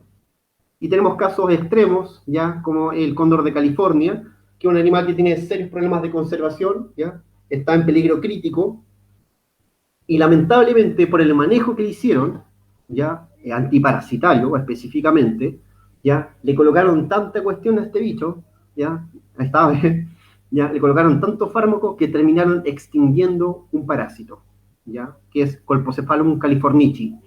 Ya, actualmente este piojo se considera extinto. Ya, entonces, es uno de tantos ejemplos, quizás cuantos más existen. ¿Ya? Y este piojo solamente se alimentaba de la piel descamada, no hacía nada más que eso. Quizás morder un poquito la piel, ¿sí?, como los otros piojos, pero solo eso. No era una amenaza real para el cóndor de California. ¿Ya? Entonces, podríamos hablar de que tenemos parásitos en peligro. ¿Bien? Como por ejemplo aquí tenemos la parina grande, el cual este parásito del flamingo lápiz chileno, ¿cierto? O chileno, se ha reportado solo una vez, que es el paper de Bavero, y no se ha vuelto a encontrar. ¿Ya? Entonces no sabemos si está en otras parinas o está en el flamenco chileno, no tenemos idea. Hasta ahora estaría solamente la parina grande, y la parina grande es una especie vulnerable. En consecuencia, este parásito, ¿cierto?, también podría caer en la misma categoría. ¿Qué tal con la ranita de Darwin? Es una especie también amenazada. Y tenemos este parásito, que es Gorgoderina valdiviensis, identificado, ¿cierto?, por primera vez para la ciencia por la doctora Puga, y este tremátodo no ha sido vuelto a registrar en ningún otro anfibio. Hasta el momento solo sería un parásito exclusivo de la ranita de Darwin. Y en consecuencia, su estado de conservación también debería ser amenazado. Entonces, ¿cierto?, aquí tenemos que las especies que creemos amenazadas, hospederos como el picaflor de Arica, el de Juan Fernández, la rana chilena, el bagrecito chileno, quizás sus parásitos específicos también están amenazados. ¿Qué tal con las especies endémicas? El legú, el sapo rosado, el tapaculo, el rayito de Mazafuera, entre tantos otros. Quizás también tenemos parásitos endémicos, es decir, tendríamos parásitos que son chilenos. ¿Ya? ¿Qué mayor razón para poder conservarlos? ¿Ya? Y esta situación es la pelea que es buena onda, ¿sí? Yo siempre he tenido esa buena discusión con la gente que lo ha podido conversar, ¿ya?, con los centros de rescate, desparasitar o no a la fauna silvestre. El gran lema, ¿ya? Algunos llegan y meten el fármaco, no se lo cuestionan mucho. Hay otros que están abiertos un poco más a la discusión. Entonces, aquí tenemos, por ejemplo, el caso, ¿ya?, de el gavilán de la hispaniola, el boteo rigüey, ¿ya?, que es parasitado por una mosca, que es una mosca que se considera bastante dañina para sus polluelos, ya, porque les causa la muerte, lamentablemente. Ya, pero tampoco son tantos los pollos que mueren. Pero claro, una especie que está tan amenazada, está en peligro crítico, que lo que optaron este grupo de autores, ¿ya?, que tienen toda una comunidad asociada a la conservación del gavilán de la española, hacen un trabajo súper lindo. El pero es que le meten fármaco a esta pobre ave solamente con el objetivo, por lo que ellos indican, para eliminar a Filornis, ¿ya?, eliminar a la mosca, a los huevos, a las larvas. Pero ¿qué pasa con los otros parásitos del gavilán? ¿Qué pasa con los otros piojos, con los ácaros? ¿Ya? Sabemos que los ácaros de la pluma hay muchas especies que son específicas de su hospedero, no están en ninguna otra especie. ¿Ya? ¿Qué tal con los piojos? Que también se puede dar esta situación de especificidad. Porque, por lo que le acabo de decir, probablemente estos piojos y ácaros del gavilán de la española también están en peligro crítico. Entonces, como no se está discerniendo entre diferentes parásitos, se desparasita nomás, ¿ya? Estamos eliminando más animales, ¿ya? Salvamos a uno y eliminamos otros tantos. No sé si esa es la medida real, ahí queda al criterio de cada uno, ¿ya?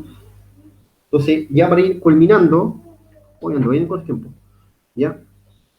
Tenemos este caso, ya que publicado por Claudio Verdugo, ¿ya? En que llegó este zorrito, ¿ya? Que tenía sarna sarcóptica. El zorrito, bueno, como se ve en la foto, ahí ya está en la sala de necropsia, falleció, ¿ya? Pero ¿qué tal si tenemos un zorro que no llega en estas condiciones, por supuesto? Ya llega bien, un animal bien, sano, pero encuentra pequeñas, o sea, pequeñas lesiones tipo sarna. ¿Ahí llegaría a desparasitar?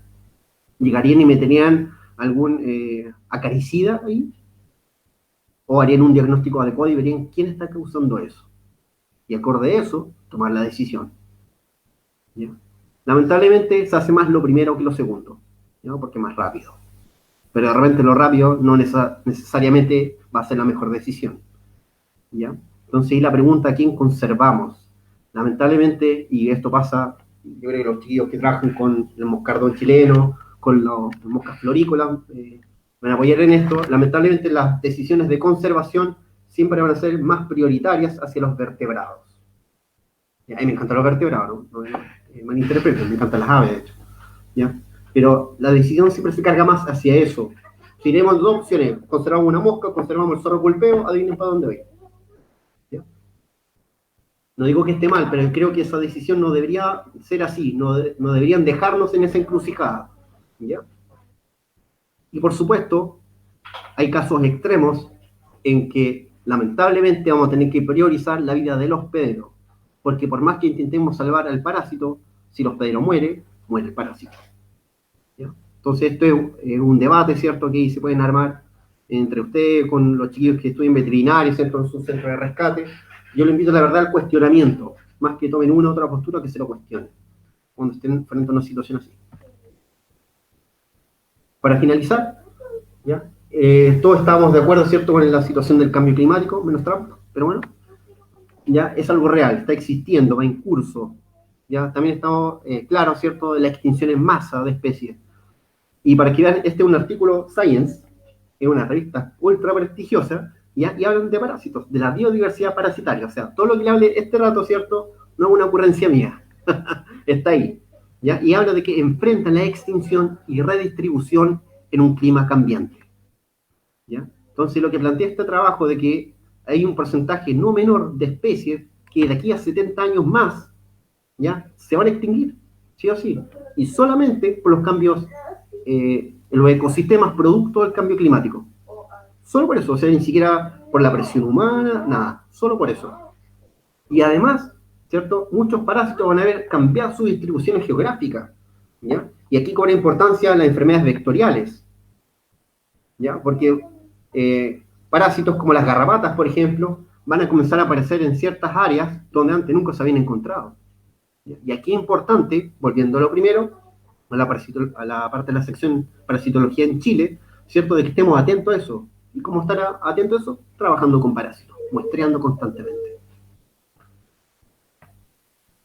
Entonces, aquí les coloco una pregunta que me hizo mi hija el otro día.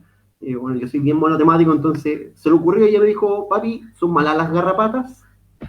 Entonces, cada uno de ustedes sabrá qué respuesta le daría a mi hija, ¿cierto? Yo ya le di la mía, ya sabrán cuál es, ¿ya? Pero la verdad es que esto no es tan blanco y negro, ¿bien? Y hay dos libros, ¿cierto?, para los que quieran estudiar esto de forma didáctica, entretenida, son libros súper relajaditos, ¿ya?, de divulgación científica sobre parásitos, ¿ya? Y ahí tenemos el Instagram, ¿cierto?, que tenemos con un amigo, donde subimos tips, datos rosas de parásitos, ¿cierto?, y hablamos de este tipo de cosas locas, ¿cierto?, para el resto de la gente. Y bueno, agradecer finalmente a los chiquillos naturalistas Chile por considerar el tema. Yo la verdad cuando lo ofrecí creí que me iban a sacar para atrás, porque así como el loco que está hablando, ¿ya? Pero bueno, lo recibieron de súper buena gana, así que agradecidos de ello, la verdad, y por esta instancia que se ha dado de acercar la ciencia, el conocimiento a la gente, que trabaja en ella como en la que no. Eso, chiquillos. Muchas gracias. Y me dijeron que tengo que leer las preguntas. Aquí. A ver, si es que hay preguntas. Eso no hay nada. A ver. Actualizar.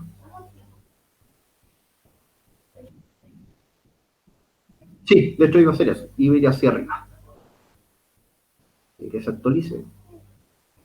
¿Se escuchó todo bien, cierto? Ah, qué bueno. Qué bueno, qué bueno. 109, ah, madre, ya. A ver.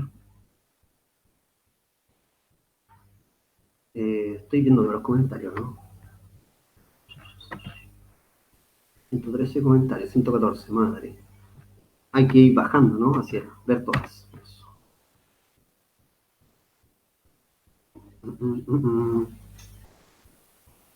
Pero un chiquillo que internet anda.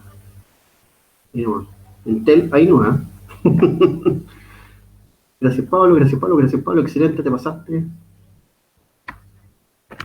Uy, pero no me deja ver los comentarios, ¿qué onda? Si me puede ver, no me deja ver todos los comentarios, no sé qué pasa.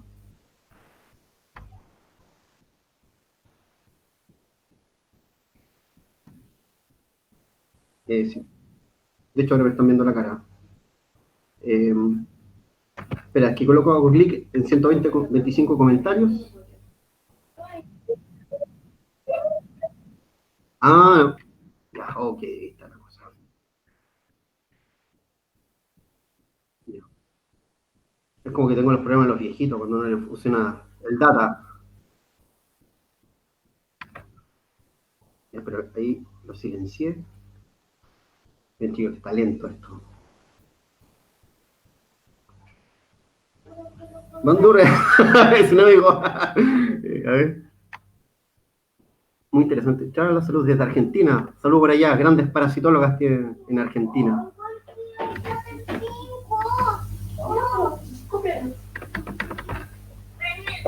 Uy, qué extraño esto. Ya, a todos, no sé qué es eso. Similares a las abejitas. Cada animal tiene un rol importante en el ecosistema, por supuesto. Esa es la visión, de hecho, que hay que tener. Ningún animal sobra. Al murciélago. Los murciélagos, ahí sí que pega para sí. Tienen unos parásitos preciosos. He tenido la suerte de hacer necropsia. Hay unos trematos maravillosos. F5, F5, ¿qué pasó? Salgan y entren de nuevo, me resultó y volvió. Y Charles prefería momento, ah, qué bueno. Interesante, la idea de los parásitos pueden ser inmunomoduladoras. Implementar terapias serán las moléculas parasitarias. Sí, por supuesto. Nadie va a querer tomarse un shot de parásitos. Es apasionante, fui ayudante, cátedra de parasitología. Una de las mejores experiencias. Lo mismo digo. Lo que más disfruté. Hablo, hago un amigo, serio formal. Respondiendo preguntas. Si se quisiera iniciar un plan de conservación, ¿cuál sería el mecanismo correcto para este fin? Los fines, lo primero, bueno, evaluar el estado primero de conservación del animal.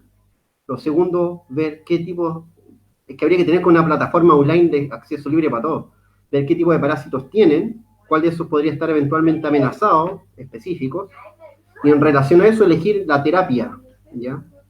Que se le va a dar al animal, digamos, si es que se cree necesario desparasitar, por ejemplo, ¿ya? Para tratar de ser lo más selectivo posible, porque la verdad, lamentablemente los fármacos no es que sean uno para cada especie de parásito, tienden a ser muy generalistas, ¿ya? Pero habría que considerar sí o sí a los parásitos dentro de eso. Y lo otro, en animales que sean amenazados, por ejemplo, críticamente amenazados, ¿ya? Es que dentro de los protocolos, ¿cierto?, para eliminar las potenciales amenazas que tengan esos animales, ¿ya? Es que hay que ver si realmente los parásitos tienen o no un rol en eso.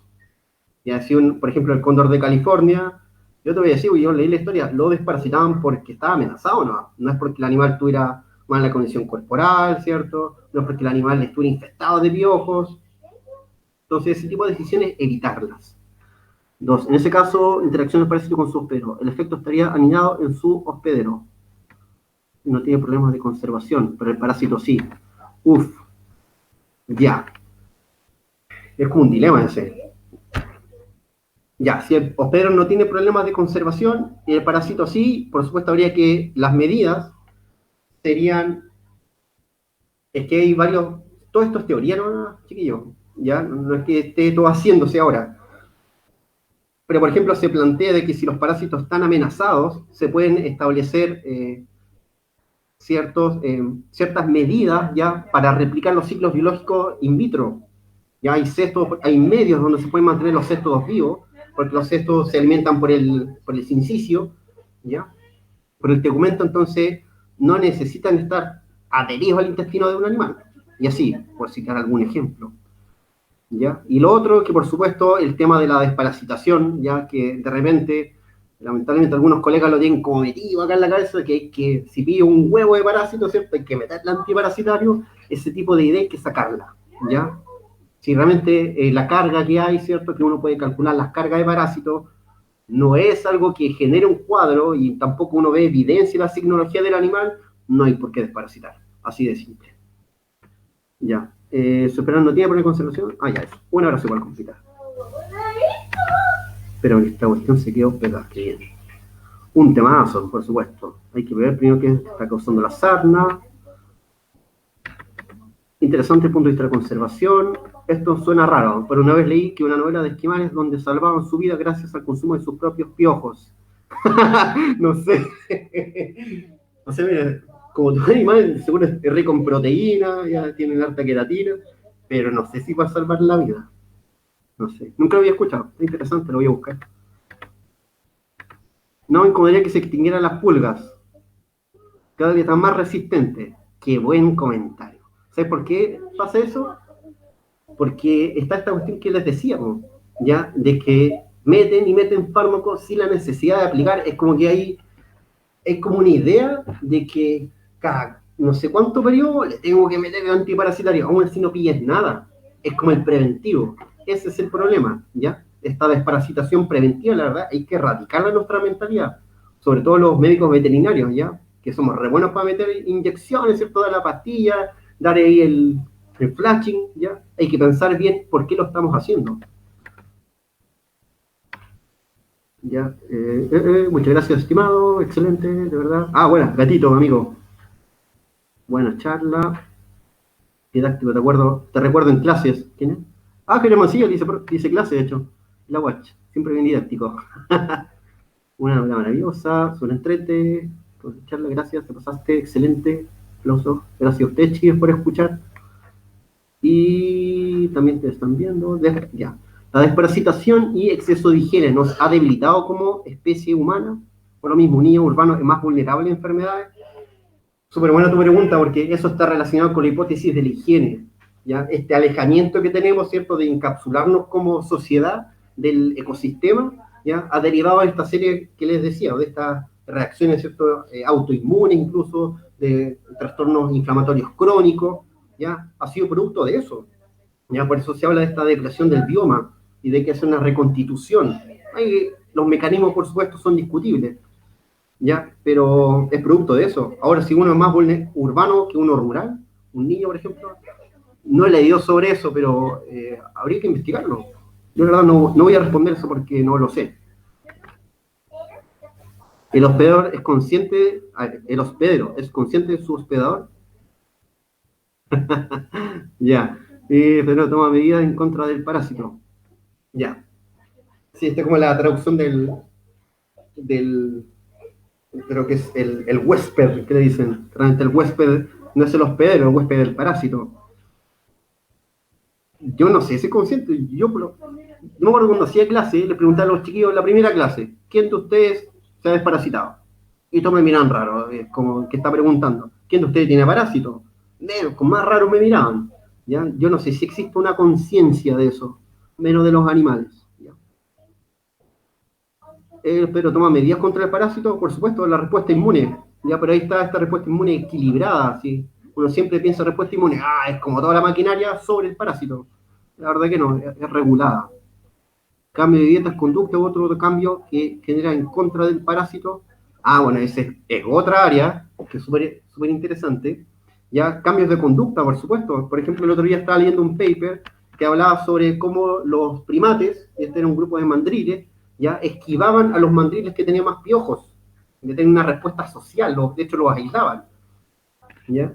Y eso sea porque probablemente ese mandril que tenía muchos piojos tenía otra enfermedad en conjunto, como les decía. Probablemente tenía otras enfermedades virales, otras bacterianas, ¿ya?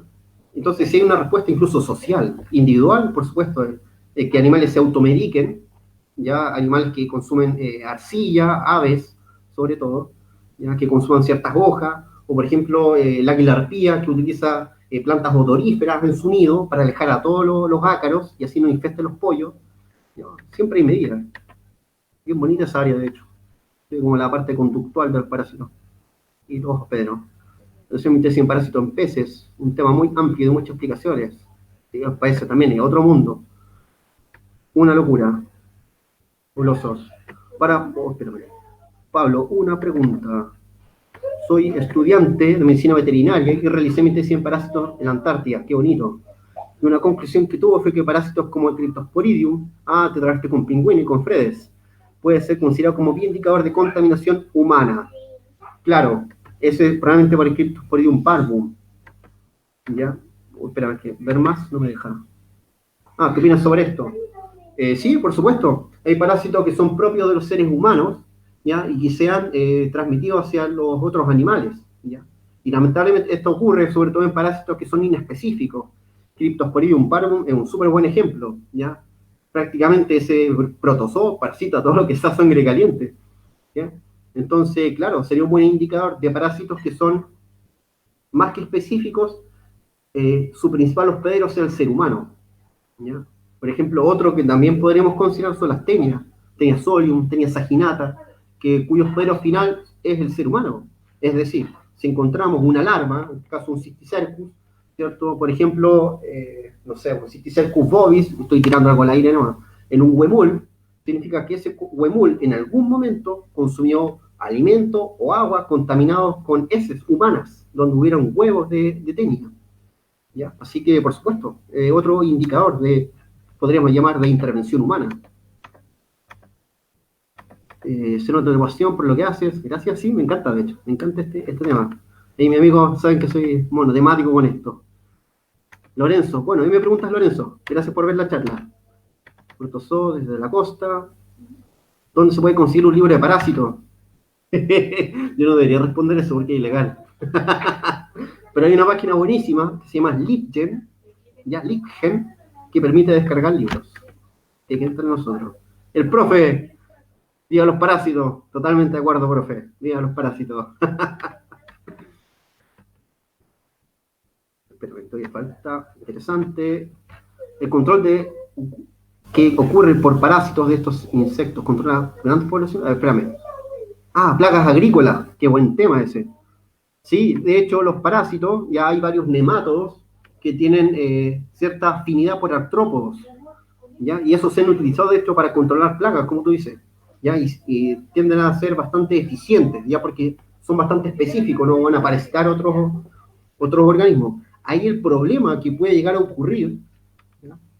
Es que, como son específicos a ciertos grupos de artrópodos, por ejemplo, no sé, avispas, ya probablemente las avispas nativas también se van afectadas, entonces hay que hacer bien ese control, ¿cierto? Y coordinarlo bien para evitar ese efecto secundario.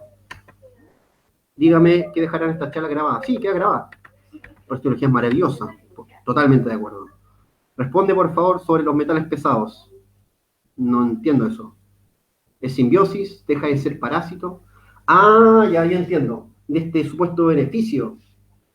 A ver, si fuera simbiosis, ¿cierto? La relación desde el momento en que se establece sería positiva. O sea, perdón, mutualismo es la pregunta realmente. Porque es simbiosis, un organismo simbiótico. Ahí sería mutualista. Pero como hay un costo asociado, porque hay pérdida de nutrientes, puede haber alguna respuesta inmune asociada a su presencia, ya no deja de ser parásito, la condición no se pierde. Y lo otro, ya que yo le digo que pueden remover los metales, le di el ejemplo del mercurio, pero no lo remueven del todo tampoco.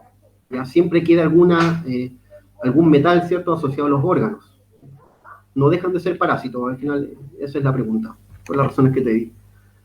¿Sería el equivalente a consumir antibióticos, por ese caso, en humanos? Por supuesto, totalmente. Es lo mismo que ocurre en la veterinaria. De hecho, yo sabía de gente que, no sé cómo se consigue esas recetas médicas, pero se toman su shot de albendazol cada cuantos meses, ¿ya? No hagan eso, ¿ya? Si no tienen idea si tienen parásitos o qué parásitos tienen, esa llamada desparasitación preventiva, la verdad que causa más estragos que soluciones, ¿ya? Yo creo que es una práctica que hay que dejar. Para los que tenemos mascotas, uno cuando ve gusanos en los desechos, ¿esos son buenos o malos? Siempre he escuchado que la mascota hay que desparasitarlas cada mes. Ay, señor.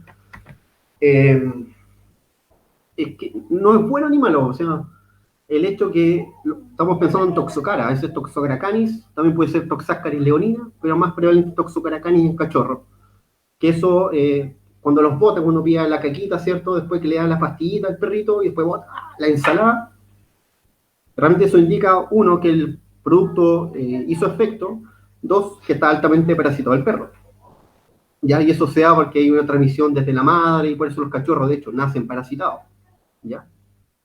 El problema de todo eso es que, claro, ahí hay metido un problema de salud pública, ¿ya? Porque Toxocara canis es un parásito zoonótico, ya que causa cuadros bastante, que pueden llegar a ser bastante fuertes, ¿ya? Como por ejemplo estas larvas migrans ocular, ya esta larva migrans visceralis, ¿ya? Y formar quiste, incluso hay casos de niños que han perdido la vista, es bien dramático, ¿ya?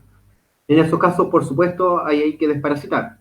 Lo que sí, una pequeña corrección, ¿ya? Es que dijiste cada mes, ojalá no hagas eso.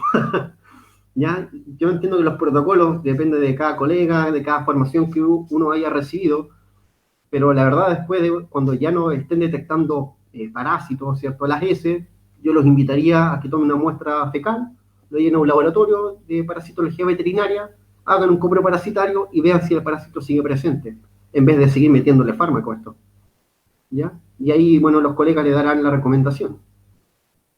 Y lo otro, relacionado a la primera parte que te conté, es que los perros son animales domésticos.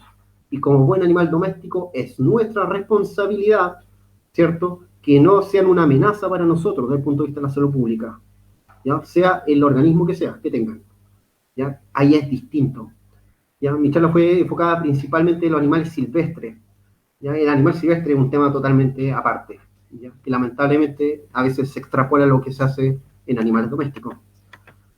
Vive a expenso de muchos otros animales, causándole perjuicio, y nos olvidamos de los parásitos. ¿Ya? Un YouTube, no sé qué es eso. Bueno, concluyo que no hay que preocuparse tanto por eliminar parásitos animales. Bueno, gran charla, interesante, gracias. Posición con las referencias que mostraste, ¿puedes enviarlo al mail? Por supuesto, yo todos esos papers los tengo. ¿Ya? No sé cómo lo podemos hacer, y converso con los chiquillos de naturalistas, cómo podemos hacerlo. ¿Ya? Para enviarle la lista de paper. Ningún problema. Y si no lo pueden descargar, bueno, tienen SciHub. Y eso, shot de albendazol. Bueno, no entendió nada. Eso, creo que no hay más preguntas.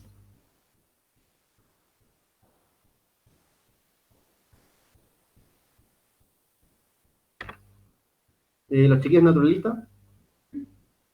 ¿De ninguno? ¿Ya? ¿Cuál vuelvo entonces? Acabó. Ya, súper. Bueno, entonces, todos los que siguen conectados, agradecerles por estar acá, ya, que hayan tomado atención, ¿cierto? Que ojalá a muchos le haya cambiado la percepción de los parásitos, ya no lo ven como algo que siempre va a ser malo, sino que no hay matices, y eso, chiquillos. Así que, y lo que estén en pregrado, ¿cierto? O estén pensando en hacer un posgrado, si lo quieren enfocar en parásitos, yo digo que denle adelante porque hay un montón de pega por hacer, hay un montón de preguntas todavía sin responder, y podemos hacer un gran aporte, la verdad. Eso. Ah, chuta. Si le piden paper, les mandará una tarea de memoria. Es un amigo. Algún parásito que tenga como principal reservorio a la fauna nativa. Sí, por supuesto. Hay varios parásitos, de hecho. Hay que revisar la lista de paper, ¿no? Hay parásitos que solo se han reportado en fauna silvestre. Por ejemplo, de los que habla el cisne cuello negro, tiene un nemato que va a sonar a trabalengua, pero se llama Epomediostomum vocalsangui, ¿ya? Y es un nemato que exclusivamente parasita al cisne de cuello negro. No se ha reportado ninguna otra ave acuática, ninguna. Hay ácaros también que son exclusivos de anfibio, y hay especies nuevas. Hay Carolina Silva, ¿cierto? Hizo un trabajo súper bonito, ¿ya? Pueden encontrar esos trabajos igual, que es acaróloga. Y tenemos especies que de momento parecían ser exclusivas de Chile, porque no se han vuelto a reportar. ¿Ya? Y también, bueno, los dos ejemplos de parásitos amenazados que les di, ya también son otro ejemplo de parásitos que podríamos decir que son nativos. Eso. Gracias a todos, chiquillos.